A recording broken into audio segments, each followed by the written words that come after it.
धुळ्यात महापालिकेचा भोंगळ कारभार चव्हाट्यावर, आविष्कार कॉलनीत मुख्य रस्त्यावर पाईपलाईन फुटल्याने हजारो लिटर पाणी वाया, नागरिक पाण्यासाठी वणवण.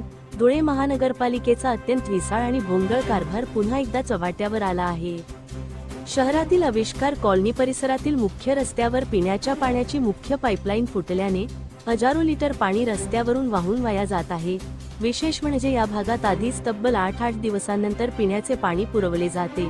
त्यातच आता पाणी पुरवठ्याच्या दिवशीच मुख्य पाईपलाईन फुटल्याने संपूर्ण परिसरात पाण्याचा ठणठणाट निर्माण झाला आहे. पालिकेच्या या कमालीच्या निष्काळजीपणामुळे मुख्य रस्ता पूर्णपणे जलमय झाला असून स्थानिक नागरिकांना पिण्याच्या पाण्यासाठी तीव्र हाल अपेष्टा सहन कराव्या लागत आहेत. या गंभीर पाणीटंचाई आणि प्रशासनाच्या ढिसाळ नियोजनावर बोलताना परिसरातील सामाजिक कार्यकर्ते फकरुद्दीन लोहार आणि स्थानिक नागरिकांनी प्रशासनाविरोधात तीव्र संताप व्यक्त केला आहे.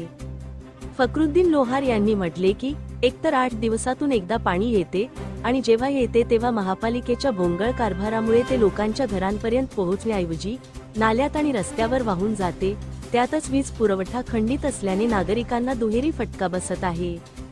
महापालिकेच्या या ढिसाळ कारभारामुळे नागरिकांमध्ये तीव्र असंतोष पसरला असून ही फुटलेली पाईपलाईन युद्धपातळीवर दुरुस्त करून आविष्कार कॉलनी परिसराचा पाणीपुरवठा त्वरित सुरळीत करावा, अशी आग्रही मागणी आता सामाजिक कार्यकर्त्यांसह रहिवाशांनी केली आहे.